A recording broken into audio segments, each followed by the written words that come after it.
Hello friends, in last lecture we discussed about the point of reaction isotherm. Right? Now in this lecture we want to start actually colligative property. But before to study the colligative property, one should discuss about the Raoult's law and Henry's law. Because while studying the colligative property, Raoult's law is an important thing. Right? Also Clapeyron's and Clapeyron equation is useful to prove the colligative properties, right? So starting from the Raoult's law, right? This Raoult's law is related with the partial pressure and the mole fraction, right?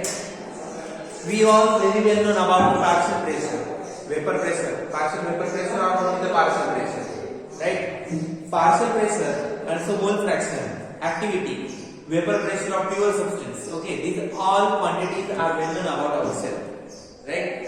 So let's consider A and B are the two gases, okay, or let's say A and B are two volatile liquids which are completely miscible to each other.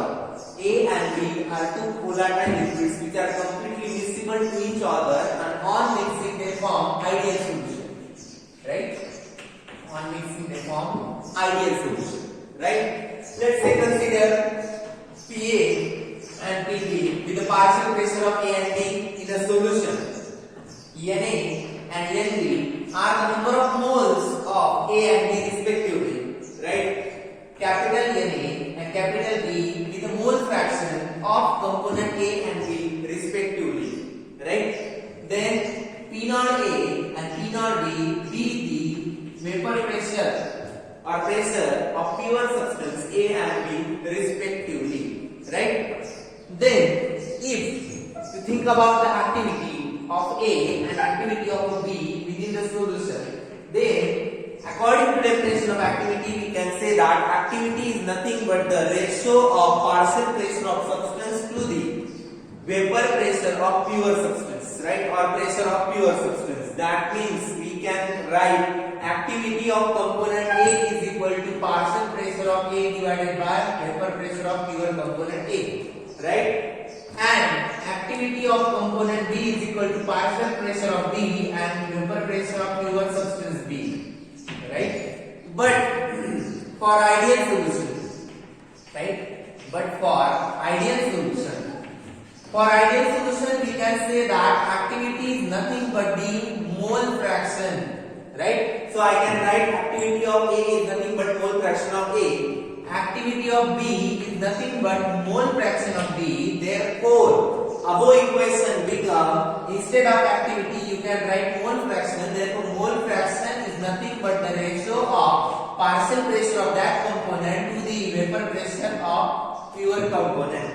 right? And Nb is equal to partial pressure of B divided by vapor pressure of pure B, right? Okay, from this we can write partial pressure of component is nothing but the product of mole fraction of that component and the vapor pressure of pure component, right? Therefore, partial pressure of A is equal to Na into P0 A. Same time, partial pressure of B is equal to mole fraction of B into vapor pressure of pure B. This is nothing but the Raoult's law, right? Partial pressure of any component in a solution is equal to the product of mole fraction of that component and vapor pressure of pure component. Okay, it is nothing but the Raoult's law, right? And this statement is important, okay, to reduce next terms, right? The second important law is Henry's law, right? What is the next law? Henry's law. What is the Henry's law? Small statement of Henry's law. Henry's law says that partial pressure or pressure of any component inside the solution is nothing but, okay, or partial pressure of any component of a solution is directly proportional to mole fraction of that component, right? So we can write partial pressure of A is directly proportional to mole fraction of A. Therefore, to nullify this proportionality symbol, I can write here K into Na, right? Where this K is equal to Henry's constant. right? A is equal to Henry's constant, right? This is second important law, right? Now we will going to start the colligative properties, right? What is the colligative property, or what is the definition for the colligative properties, right? Colligative property are simple. So colligative property can be defined as the properties of the solutions which are depend on amount of the solute present in the solution are known as colligative property, are called colligative property. There are actually 4 colligative properties.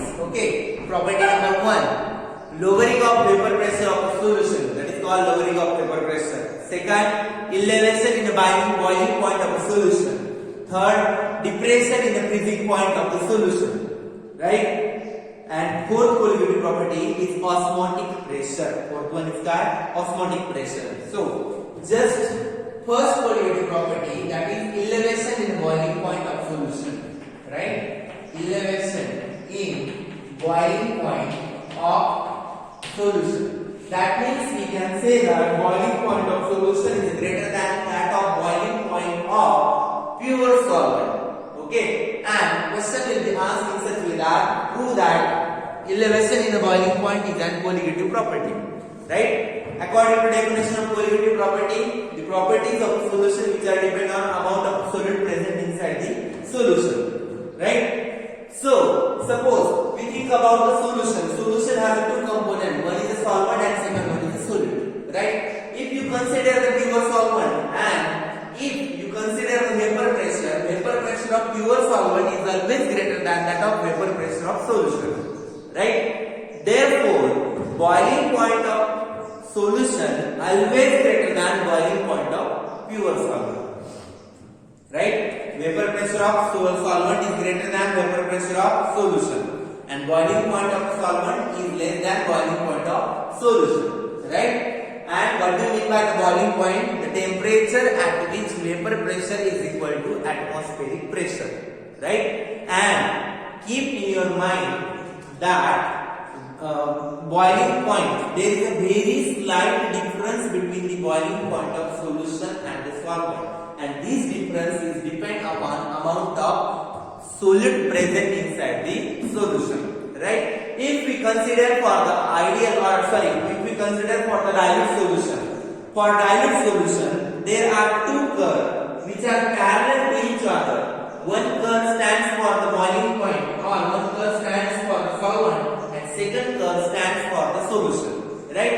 If I plot the graph of vapor pressure as a function of temperature, this is the vapor pressure, this is the temperature, right? And this is the atmospheric pressure. This is atmospheric pressure or external pressure. We can say that external pressure, PEX, right? Okay. Suppose this is the vapor pressure of solvent, right? As temperature increases, vapor pressure goes on increasing, and one point we achieve that vapor pressure is equal to atmospheric pressure. In that case, solvent will boil. This is the boiling point of solvent, right? Vapor pressure of solution is less than vapor pressure of pure solvent, right? Therefore, boiling point goes on increasing, right? Now, as temperature increases, the vapor pressure of solution goes on increasing, and now it will become to atmospheric pressure. This is called as boiling point of solution, right? This curve for solution and this curve for pure solvent, right? Here, this slight difference between this temperature, boiling points, temperature, right, is nothing but the elevation in the boiling point. From this graph, it is we can strictly observe that boiling point of solution always greater than boiling point of pure solvent, right? If I name these points, right? Suppose this is A, this is B, and this is C, right? Let this is A, this is B, and this is C, right? Suppose this is EF curve, this is BD curve, right?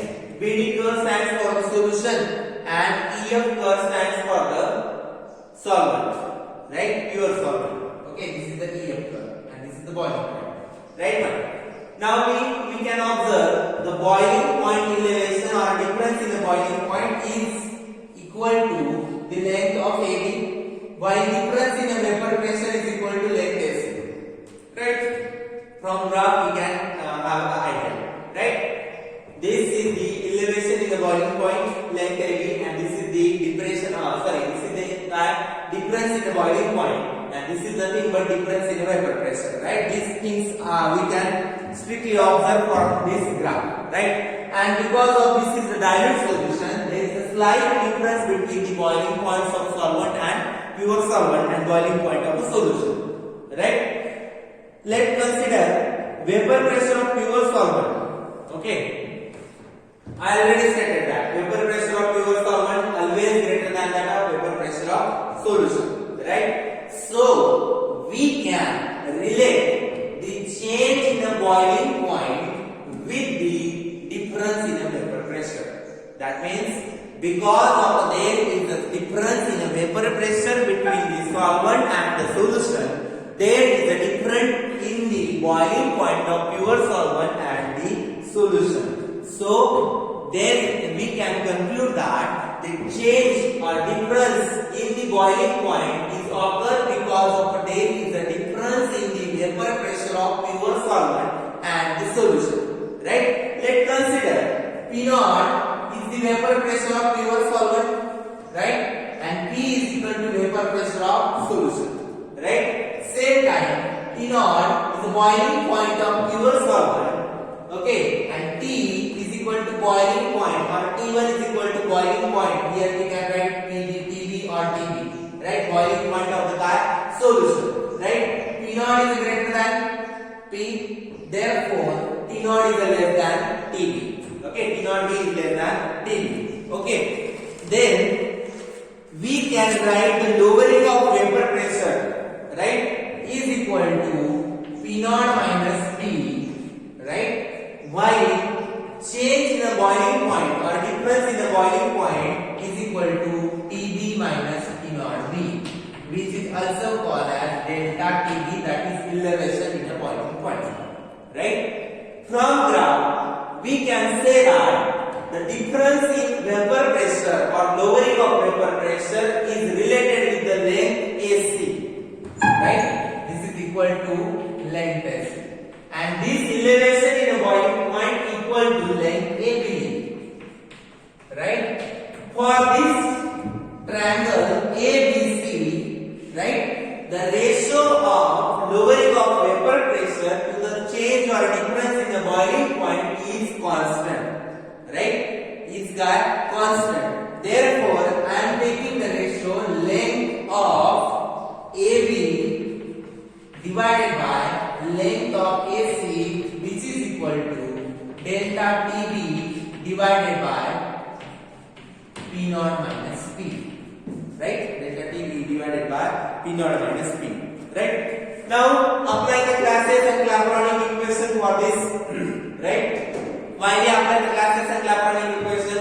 Because here change in the state of matter is taking place. Matter is void, that means it is converted from liquid to the gaseous state. Therefore, it is related with the heat of vaporization. Therefore, applying Classes and Clapeyron equation for this system, so I can write here ln of P naught upon P, which is equal to delta HV, that is heat of vaporization, divided by R into TB, boiling point of solution, T naught B, boiling point of pure solvent, divided by TB into T naught B, right? TB into T naught, right? Okay, I hope you can understand up to this, right? Now I can write here, just before few minutes ago we studied the Raoult's law. What is the Raoult's law? Partial pressure of any component of the solution is equal to mole fraction into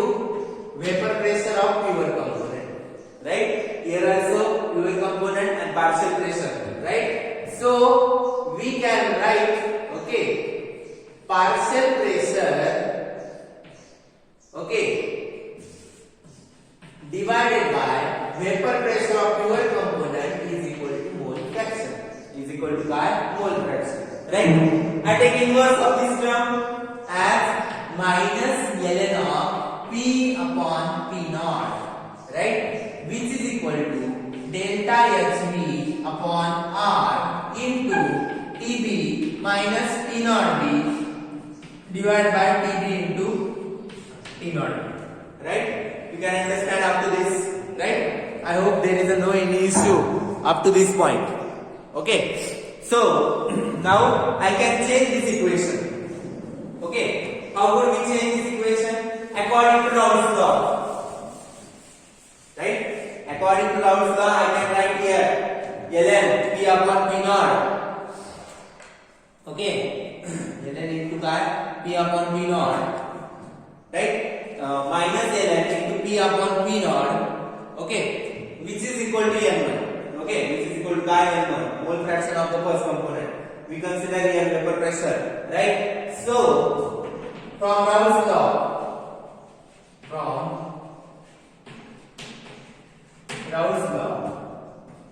P upon P naught is equal to n1 mole fraction of that component. Also, for dilute solution, TB approximately equal to T naught B. Right? There is a slight difference between. Okay? There is a slight difference between TB and T naught B, that is boiling point of solvent and boiling point of solution. Therefore, I can write TB into T naught B, which is equal to T naught square. Right? That is boiling point. Okay? TB into T naught B is equal to T naught square or TB square. Right? You can write anything there. Okay? And difference in the boiling point is equal to delta TB. Okay? By putting these all values in this equation, so I can write here, right? Minus ln of n1, right? Upon delta HV upon R into delta TB divided by TB square. Right? Divided by TB square. Okay? You can write TB square. Okay? Okay? You can understand this. Since we have n1 plus n2 mole fraction of the component of the solution always equal to unity, we want to calculate the mole fraction of the solute. Therefore, n1 is equal to 1 minus n2. Right? n1 is equal to 1 minus n2. Okay? From this, we can write minus ln of 1 minus n2, which is equal to delta HV upon R into delta TB upon TB square. Right? Since we have n1 is less than 1, n2 is also less than 1, because n1 plus n2 is equal to 1. Therefore, ln of 1 minus n2 approximately equal to minus n2. Right? Approximately equal to minus n2. Right? So putting this value in this equation, therefore minus n2, which is equal to delta HV upon R into delta TB upon TB square. Right? Here you can write minus become plus, therefore n2 is equal to heat of vaporization upon R into elevation in boiling point divided by T square B. Right? Okay. So, for the solution, these are the properties of solvent. Okay. I can write n2 is equal to delta TB into heat of vaporization divided by R into T square B. Right? Okay. This is boiling point of solvent. Okay. Therefore, n2 is equal to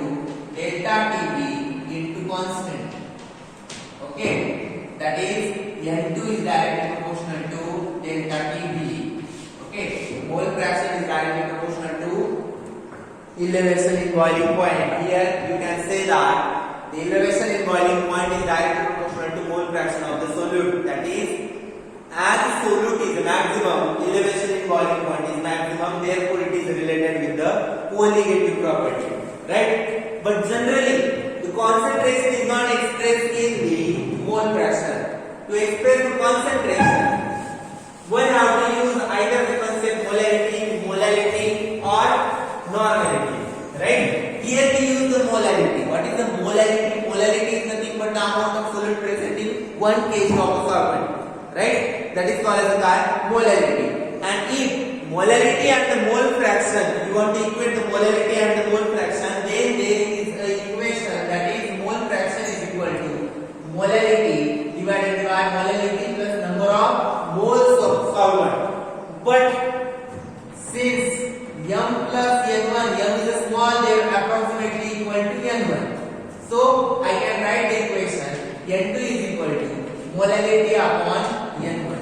Putting this value in this equation, I can write molarity upon n1, which is equal to delta Tb into heat of vaporization divided by R into T square B, right? T square B. Okay. Then we are interested to find elevation in boiling point. Therefore, elevation in boiling point is equal to, right, R into T square B, right, into molarity divided by delta Hb, right, into n1, right, delta Hb into that n1. These all terms are constant. Therefore, we can write delta Tb is directly proportional to molarity. Hence, it is colligative property, and this constant is called as ebullioscopic constant. Okay, what is the value of ebullioscopic constant? R into T square B divided by delta Hb into number of moles of solvent. Hence, the elevation in boiling point is directly proportional to molarity of the solution. Hence, it is related with the amount of the solute. Hence, it is the colligative property. So, we have completed our one colligative property, that is elevation in boiling point. Right? In next lecture, we will see depression in freezing point and the osmotic pressure. Right? So, thank you all of you.